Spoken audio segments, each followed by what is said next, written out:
Ha? Tuhod. Kailan ka na dali? December. Dalawa. Yeah, ito. Ito na may last? May mga tao pa eh. Okay. Yakapag. Last year ka pa nadali. Ba't parang masakit na masakit pa rin? Ano, pinilit ko din kasi minsan may basketball master eh. Eh, gaganong-ganong ka oh. Nung nakaraan din ko ata yun. Ganon din naman. Hindi, straight yan. Ay, sorry. Dali ka na ano. Ano ba, natuhod ka ba? Wala kang semplang sa motor? Bumagsak mula po. Bumagsak ka lang. Bagsak po ako. Pag bagsak mo, yumanik palabas, paloob. Hindi ko pumaano, kung gumanon ba o kung gano'n. Hindi mo maalala. Bumapang na ako.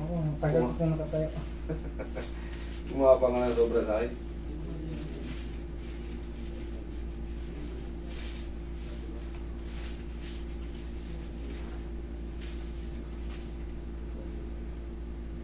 Okay. Mga kabahan, relax ka lang. Kaya mo yan. Hindi naman masakit yan. Kaya mo yan. Isa pa.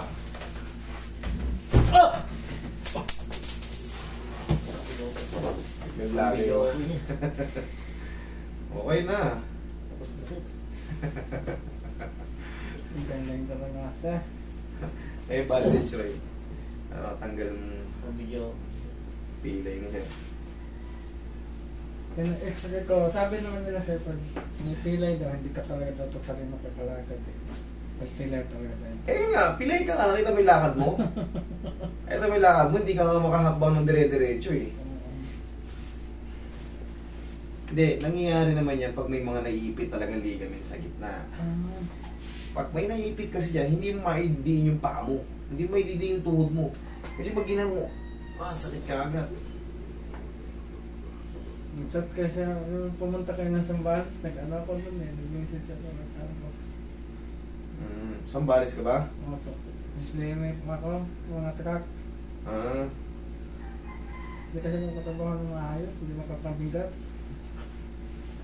Swimmer ka? Hindi, Ano? conversion po. Yan sa mga truck. Yung nilipat namin yung Manabela sa kaliwa.